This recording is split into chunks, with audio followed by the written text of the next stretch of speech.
Hello student, स्वागत है आपको एक बार फिर से आपके अपने यूट्यूब चैनल रस्तोगी कोचिंग में। आज के इस वीडियो में क्लास 12 के रसायन विज्ञान अभ्यास 1 में आज हम लोग पढ़ेंगे क्रिस्टली ठोस के प्रकार।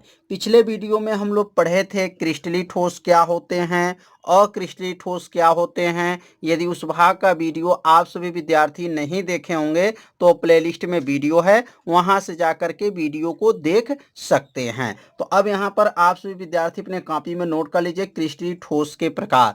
क्रिस्टली ठोस कितने प्रकार के होते हैं? तो क्रिस्टली ठोस जो होते हैं 4 प्रकार के होते हैं। 4 प्रकार में पहला का नाम क्या है? आयनिक ठोस, आणविक ठोस, ससंयोजित ठोस, धात्विक ठोस। तो टोटल यहाँ पर ठोस जो है 4 प्रकार पढ़ना है। आयनिक ठोस, आणविक ठोस, ससंयोजित ठोस, धात्विक ठोस। अब हम लोग पढ़ेंगे आयनिक ठोस क्या है, आणविक ठोस क्या है, ससंयोजित ठोस क्या है, धात्विक ठोस क्या है। तो इसकी परिभाषा इसके नाम में ही छिपा है। अगर इसका नाम याद है तो परिभाषा भी आपको याद हो जाएगा। जैसे ये आयनिक है तो आयनों से बने होते हैं, आणविक है तो जो है अणु से बने होते हैं। बहुत आसान है, बस थोड़ा सा आपको ध्यान देंगे, परिभाषा क्या होगा याद हो जाएगा। तो अब यहाँ पर हेडिंग डालेंगे आयनिक ठोस क्या होते हैं। तो आयनिक ठोस क्या है? वे ठोस जो आयनों से बने होते हैं। किससे मिलके बने होते हैं? आयनों से बने होते हैं। ऐसे ठोस को आयनिक ठोस कहते हैं। अब यहाँ पर NaCl, Na के ऊपर क्या होता है? प्लस होता है, Cl के ऊपर क्या होता है? माइनस होता है, इसलिए यहाँ पे आयनों से बना है। NaCl है, CaO है, मतलब कैल्शियम ऑक्साइड इसको कहते हैं, मैग्नीशियम सल्फेट है। ये सब किस में आते हैं? आयनिक ठोस में आते हैं। परिभाषा कितना आसान है, तो कैसे बोलेंगे? वे ठोस जो आयनों से मिलकर के बने होते हैं आयनिक ठोस कहते हैं। एग्जाम्पल भी लिख लीजिए। एग्जाम्पल कौन कौन है? तो नमक है, कैल्शियम जो है यहाँ पर ऑक्साइड है, मैग्नीशियम सल्फेट है।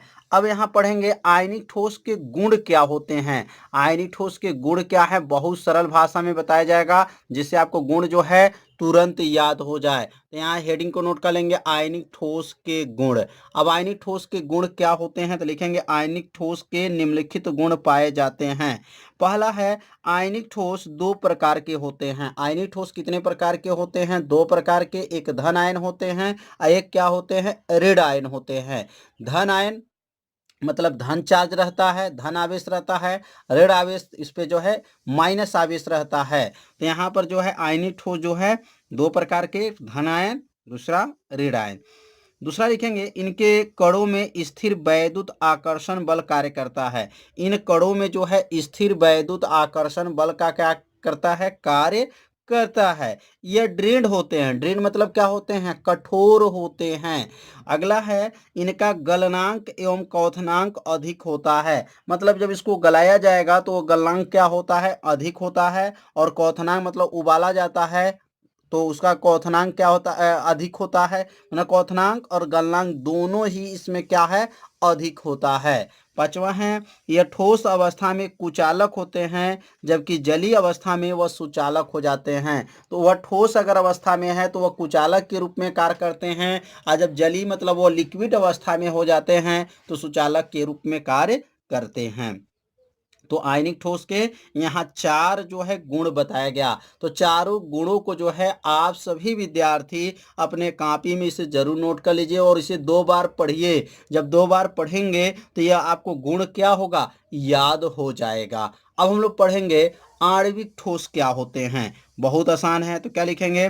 वे ठोस जिनके घटक कण अणु होते हैं या पुनः ध्रुवी, अध्रुवी और हाइड्रोजन बंद ठोसों में वर्गीकरण किया जा सकता है। मतलब वे ठोस होते हैं जिनके कण अणु होते हैं और इन्हें पुनः जो है ध्रुवी, अध्रुवी और जो है हाइड्रोजन बंद ठोसों में वर्गीकरण किया जा सकता है। और या इसका दूसरा परिभाषा लिख सकते हैं कि वे ठोस जो अणु से मिलकर के बने होते हैं उसे आणविक ठोस कहा जाता है। और इसका तीसरा परिभाषा लिख सकते हैं, वे ठोस जिनके अणु के मध्य वांडरवाल्स बल उपस्थित होते हैं। ऐसे ठोस को क्या कहते हैं? आणविक ठोस कहते हैं। इसका 3 परिभाषा बताया गया, लेकिन सबसे जो है सरल परिभाषा जो है यही परिभाषा है। वे ठोस जिनके अणु के मध्य में वंडर वाल्स बल जो होते हैं उपस्थित होते हैं, ऐसे ठोस को आणविक ठोस कहा जाता है। जैसे आयोडीन होते हैं, गंधक होते हैं, सफ़ेद फास्फोरस होते हैं, ये सब क्या हैं? तो ये सब आणविक ठोस होते हैं। तो समझ में आ रहा होगा। तो आप सभी विद्यार्थी इसे जरूर अपने कॉपी में नोट कीजिएगा और इसे 2 बार पढ़िएगा। परिभाषा आपको क्या होगा? याद हो जाएगा। अब हम लोग पढ़ेंगे आणविक ठोस के गुण क्या होते हैं। बहुत सरल भाषा में बताया जाएगा। तो यहाँ लिखेंगे आणविक ठोस के जो गुण होते हैं वह निम्न होते हैं। पहला लिखेंगे इनके कणों के बीच तीक्ष्ण आकर्षण बल होते हैं। इनके कणों के बीच में क्या होते हैं? तीक्ष्ण आकर्षण जो है बल होते हैं। और यहाँ पे दूसरा है इनके मध्य वंडर वाल बल उपस्थित होते हैं। इनके जो मध्य में मतलब बीच में जो है वंडर वाल्स बल जो होते हैं उपस्थित होते हैं। तीसरा हो गया इनका गलनांक तथा क्वथनांक क्या होता है? कम होता है। अब इसके पहले हम लोग पढ़े थे आयनिक ठोस में, उसमें क्या था? उसमें गलनांक तथा क्वथनांक अधिक होता है, और इसमें क्या होता है? इसमें गलनांक तथा क्वथनांक क्या होता है? कम होता है। चौथा लिखेंगे यह वैद्युत का कुचालक होता है, मतलब इसके अंदर जो है आवेश नहीं होता है, मतलब वो धन आवेश ऋण आवेश ये दोनों के गुण इसमें नहीं पाया जाता है। तो आणविक ठोस में जो है टोटल 4 यहाँ पर जो है इसके गुण बताया गया। तो चारों गुणों को जो है आप सभी विद्यार्थी से शॉर्ट स्क्रीन ले लीजिए या अपने कॉपी में से नोट कर लीजिए, और बहुत सरल भाषा में बताया जा रहा है जिससे आपको तुरंत क्या हो? याद हो जाए। अब हम लोग पढ़ेंगे धात्विक ठोस। तो धात्विक ठोस नाम से ही आप परिभाषा बना सकते हैं। धातुओं का गुण पाया जाएगा, धात्विक ठोस कहलाता है। तो लिखेंगे वे ठोस जो धातुओं के गुण को क्या करता है? प्रदर्शित करता है, उसे धात्विक ठोस कहते हैं। जैसे सभी धातुएं जो है क्या कहलाते हैं? धात्विक ठोस कहलाते हैं।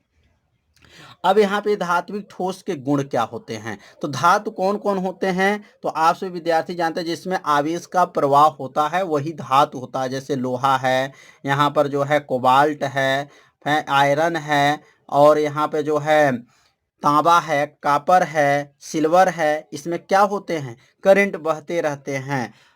तो ये सभी क्या है? धातु होते हैं। ध्यान दीजिए लोहा को ही आयरन कहा जाता है, आयरन जो है लोहा को ही कहेंगे।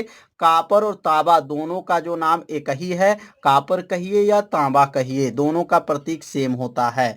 अब यहाँ लिखेंगे धात्विक ठोस के गुण। अब धात्विक ठोस के गुण क्या होते हैं? तो लिखेंगे धात्विक ठोस के जो गुण होते हैं वो निम्न होते हैं। अब यहाँ पहला लिखेंगे, पहला इसका जो गुण क्या होता है? तो लिखेंगे इनके मध्य जो है आकर्षण बल को ही धात्विक बंध कहते हैं। इनके जो मध्य आकर्षण बल लगता है उस जो है आकर्षण बल को ही धात्विक बंध कहा जाता है। और दूसरा लिख सकते हैं इसके गलनांक बहुत अधिक होता है। गलनांक मतलब जब इसको गलाया जाता है तो अधिक ताप पर ही वह गलेगा, इसका जो गलनांक बहुत अधिक होता है। तीसरा लिखेंगे यह वैद्युत तथा ऊष्मा का सुचालक होता है। यह वैद्युत का भी और ऊष्मा का जो है सुचालक होता है। जब इसको गर्म किया जाता है तो क्या होता है? उसके अंदर जो है ऊष्मा प्रवाह होने लगता है, या जब इसके अंदर धारा प्रवाह किया जाता है तो पूरे में ठोस में जो है धारा बहने लगता है। इसलिए जो है इसमें क्या है? यह वैद्युत का और ऊष्मा का दोनों का क्या होता है? सुचालक होता है। इसमें आघात वर्धनीयता का गुण पाया जाता है। आघात वर्धनीयता का मतलब यह होता है जब इसको पीटा जाता है हथौड़ा से तो वह चादर के नुमा बन जाता है, इसी को क्या कहा जाता है? आघात वर्धनीयता का गुण पाया जाता है। इनमें तन्यता का गुण पाया जाता है। तन्यता का मतलब यह होता है कि जब इसको पीटने पर तार की नुमा बन जाए उसी को तन्यता का गुण कहा जाता है। तो इसमें तन्यता का गुण पाया जाता है। छठवां जाएगा इसमें धात्विक चमक पाई जाती है। इसके अंदर जो है धात्विक चमक पाई जाती है। और इसमें लिखेंगे इसमें रंगीन होने का गुण पाया जाता है। तो यहाँ पर टोटल जो है 7 जो है धात्विक ठोस का गुण बताया गया। तो ये सातों को जो है 2 बार पढ़िए, आपको ये गुण क्या होगा, याद हो जाएगा। तो अब हम लोग पढ़ेंगे, लास्ट है, ससंयोजी यौगिक या जालक ठोस क्या होते हैं। तो अब यहाँ हेडिंग नोट कर लेंगे, ससंयोजिक या जालक ठोस क्या है इसकी परिभाषा। वे ठोस जिसमें समान या विभिन्न प्रकार के या अणु ससंयोजक बंध, अब देखिए ससंयोजक है इसलिए ससंयोजक बंध से जुड़े होते हैं, उसे ससंयोजी या जालक ठोस कहते हैं। मतलब ससंयोजिक जो ठोस होते हैं वह ससंयोजक बंध से जुड़े होते हैं, इसलिए उसे ससंयोजी जो है ठोस या जालक ठोस कहा जाता है। जैसे में हीरा है, ग्रेफाइट है, एल्युमिनियम जो है नाइट्राइड है आदि लिख लेंगे। तो हीरा ग्रेफाइट किस में आते हैं, तो ससंयोजिक या जालक ठोस में आते हैं, क्योंकि वह ससंयोजक बंध बनाते हैं, इसलिए उसे ससंयोजिक या जालक ठोस कहा जाता है। तो अब हम लोग लिख पढ़ेंगे, ससंयोजिक ठोस या जालक ठोस के गुण क्या होते हैं। अब यहाँ पे जो है इसका गुण क्या हो जाएगा, तो लिखेंगे ससंयोजी या जालक के गुण जो है निम्न है। निम्न मतलब नीचे 1 2 3 4 करके बताया जाएगा।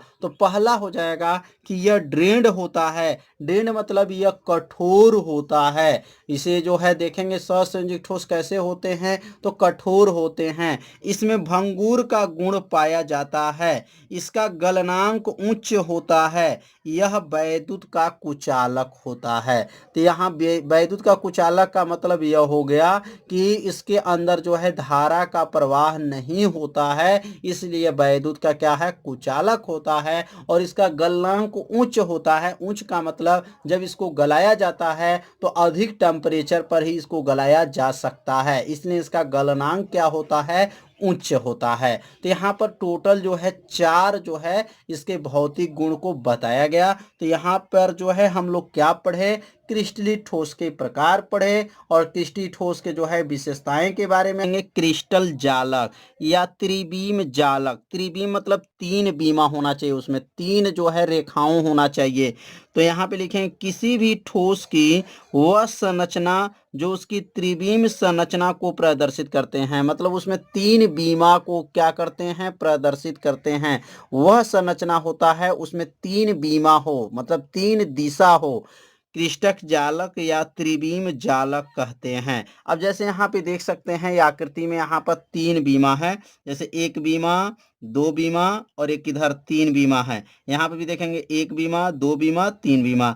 हर एक जगह पे देखेंगे यहाँ पे त्रिबीम जो है जालक बना हुआ है। तो इसकी परिभाषा क्या है, किसी भी ठोस में, किसी भी ठोस की वह संरचना जो उसकी त्रिबीम संरचना को क्या कर दे, प्रदर्शित कर दे, किष्टक जालक या त्रिबीम जालक कहते हैं। तो यह प्रश्न जो है कई बार बोर्ड की परीक्षा में पूछा गया है। 1 नंबर में अति लघुतरी प्रश्न जो है में पूछा जाता है, किष्टक जालक या त्रिबीम जालक से आप क्या समझते हैं। तो उत्तर बहुत ही सरल भाषा में बताया गया है कि किसी भी ठोस की वह संरचना उसकी त्रिबीम संरचना को क्या करते हैं, प्रदर्शित करते हैं, किष्टक जालक या त्रिबीम जालक कहते हैं। किष्टक जालक पर उपस्थित प्रत्येक बिंदु जालक बिंदु तथा उनके बीच का रिक्त स्थान अंतराकाशी स्थल कहलाता है। तो यहाँ किष्टक जालक पर जो उपस्थित प्रत्येक जो बिंदु है, प्रत्येक बिंदु पे जो यहाँ बिंदु है, यहाँ यहाँ यहाँ बिंदु है, यह जो बिंदु है वह जालक बिंदु कहलाता है। और उसके अंदर जो खाली स्थान होता है उस खाली स्थान को क्या कहा जाता है, अंतराकाशी जो है स्थल कहा जाता है या अंतराकाशी स्थान कहा जाता है। तो बीच में जो खाली स्थान रहेंगे अंतराकाशी, और जहां जहां बिंदु रहते हैं उस बिंदु को क्या कहते हैं, जालक बिंदु कहा जाता है। तो यह जो है चित्र जो बनाया गया है यह किसमें होता है, तो ठोसों में यह घटना होती हैं। तो समझ में आ गया होगा। तो परिभाषा और इस चित्र को जो है शॉर्ट स्क्रीन ले लीजिए। अब हम लोग पढ़ेंगे इकाई सेल या यूनिट सेल या मात्रक कोशिका क्या होता है। अब इकाई सेल कहिए या यूनिट सेल कहिए या मात्रक कोशिका, यहाँ 3 हेडिंग हैं, तीनों का परिभाषा सेम रहेगा, नाम बदल करके बोर्ड के परीक्षा में पूछा जाता है। इसकी परिभाषा कितना आसान है, किष्टक जालक। अभी हम लोग पढ़े हैं किष्टक जालक। किष्टक जालक में संरचना की वह छोटी सी छोटी इकाई जिसे त्रिबीम में बार बार दोहराने पर किष्टक संरचना प्राप्त होती है मात्रक कोशिका या इकाई सेल कहते हैं। जैसे यहाँ पर देख सकते हैं कि एक किष्टक जालक है, उसमें छोटी से छोटी इकाई मतलब उसमें एक भाग होगा, जैसे एक दीवाल हो, दीवाल में एक ईंटा जो होता है, ईंट होता है, वह क्या कहलाता है? इकाई सेल कहलाता है। इसे यूनिट सेल कह सकते हैं या मात्रक कोशिका भी उसे कहा जाता है, क्योंकि जब एक दीवाल चलता है तो उसके ऊपर ईंटे को जो है बार बार जो है रखा जाता है, तो उसमें जो है एक ईंटा जो है क्या कहलाता है? तो इकाई सेल कहलाता है। जैसे यहाँ पर आकृति के माध्यम से समझेंगे, जैसे ये आपका एक दीवार बना हुआ है, इसमें एक जो ईंटा होता है, यही ईंटा जो है क्या कहलाता है? इकाई सेल कहलाता है। तो परिभाषा इसका दो है, दोनों में से जो आपको आसान लगे उस परिभाषा को आप लोग याद कर लीजिएगा। दूसरा परिभाषा है किसी क्रिस्टक जालक की सूक्ष्मतम, सूक्ष्मतम मतलब छोटा से छोटा संरचनात्मक इकाई को एकल कोशिका या इकाई सेल कहते हैं। मतलब वह जो है दीवार में जो सबसे छोटा भाग है, मतलब एक ईंट है, वही क्या है? इकाई सेल कहते हैं। उसे एकक कोशिका भी कहा जाता है। तो परिभाषा कितना आसान है, किसी किष्टक जालक की सूक्ष्मतम संरचनात्मक इकाई को एक एक कोशिका या इकाई सेल कहते हैं। जैसे ईंटों से बनी हुई दीवार की मात्रक कोशिका क्या होती हैं? ईंट होती हैं। जो ईंटों से बनी हुई दीवार में जो मात्रक कोशिका क्या है? ईंट होती हैं। तो परिभाषा बहुत सरल भाषा में बताया गया है। तो परिभाषा को जो है आप सभी विद्यार्थी अपने कॉपी में जरूर इसको नोट कर लीजिए। अब हम लोग पढ़ेंगे एकक कोशिका के पैरामीटर। ये भी जो है क्वेश्चन कई बार आ चुका है कि एकक कोशिका का पैरामीटर क्या होता है। तो यहाँ लिखेंगे किसी एकक कोशिका के गुणों को 6 पैरामीटर द्वारा व्यक्त किया जाता है। कितने पैरामीटर द्वारा? एक एक कोशिका मतलब एक ईंट में जो है 6 पैरामीटर होते हैं। कितने मीटर होते हैं? 6 पैरामीटर होते हैं। अब यहाँ पहला जो 6 पैरामीटर में कौन कौन होंगे? तो कोशिका के 3 कोरे, 3 कोर है। कोर मतलब यहाँ पे देख सकते हैं भुजा, यहाँ पर ए भुजा है, ए है, बी है, सी है। 3 जो यहाँ पे त्रिविम दे बना हुआ है, तो ए बी सी जो है। कोरों के मध्य बने जो है कोण कौन कौन होते हैं? अल्फा होते हैं, बीटा होते हैं एवं गामा होते हैं। मतलब यहाँ पर ए बी सी के बीच जो कोण बना हुआ है, उस कोण को जो है अल्फा बीटा गामा कोण कहा जाता है। इसका मतलब इसमें 6 पैरामीटर होते हैं। 3 जो है ए बी सी जो इसके कोर है, और इसमें जो है अल्फा बीटा गामा जो इसके अंदर जो है 3 कोण है। कोर और कोण ध्यान देंगे, यहाँ पे कोरे मतलब भुजाएं बोलेंगे, और कोण का मतलब यहाँ पे अंदर जो बना हुआ कोण उसको बोला जाएगा अल्फा बीटा गामा कहा जाता है।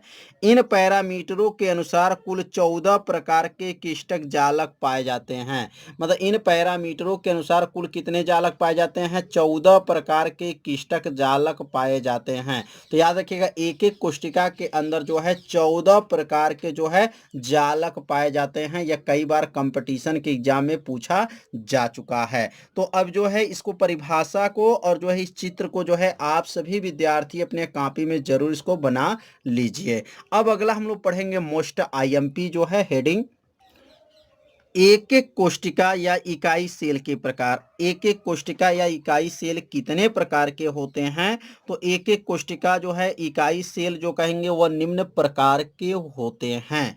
अब यहाँ पहला क्या है, दूसरा क्या है, तीसरा क्या है, क्रमशः जो है पढ़ेंगे और एक एक परिभाषा को जो है बनाना सीखेंगे, कैसे परिभाषा को बनाया जाता है। तो यहाँ पर पहले हेडिंग को नोट कर लीजिए, एक एक कोशिका या इकाई सेल के प्रकार। एक एक कोशिका निम्न प्रकार के होते हैं। पहला आद्य या सरल एक एक कोशिका या मौलिक सेल। अब यह जो है प्रश्न इसमें 3 है, 3 नाम इसमें पूछा जाता है। आद्य कह देगा या सरल एक एक कोशिका या मौलिक सेल इसको कहा जाता है। वह कोशिका जिसमें अवयवी कण केवल कोनों पर स्थित होते हैं। जिसमें जो अवयवी कण होते हैं वह कहाँ पे स्थित होते हैं? कोनों पर स्थित होते हैं, उसे सरल एक एक कोशिका कहते हैं। कितना आसान है। वह कोशिका जैसे यहाँ चित्र में देख सकते हैं कि यहाँ पे इसके जो अवयवी कण है वह कहाँ पर स्थित है? कोनों पे। यहाँ पर स्थित है, यहाँ पर स्थित है, यहाँ पर, यहाँ पर, यहाँ पर और यहाँ पर और यहाँ पर, यहाँ पर। टोटल यहाँ यहाँ पे देख सकते हैं तो कितने हैं, 1 2 3 4 5 6 7 8, 8 जो है यहाँ पर जालक बिंदु हैं। मतलब इसमें अवयवी कण जो होते हैं वो कहाँ पे स्थित हैं, तो कोने पर स्थित होते हैं। लिखेंगे एक सरल एक एक कोष्टिका कहलाते हैं। इसमें कुल जालक बिंदु कितने होते हैं, 8 जो है जालक बिंदु होते हैं। इसे एससीसी कोष्टिका कहते हैं। इसमें अवयवी कणों की संख्या कैसे निकालेंगे, तो 8 है तो 1/8 गुणे 8 कर लेंगे, बराबर क्या हो जाएगा, इसमें 1 जो है अवयवी कणों की संख्या है। तो समझ में आ गया होगा कि आद्य सरल एक कोष्टिका या मौलिक सेल क्या होते हैं, तो वह कोष्टिका होता है जिसमें अवयवी कण जो होते हैं वह कहाँ पे होते हैं, कोनों पे स्थित होते हैं, सरल एक एक कोष्टिका कहलाते हैं।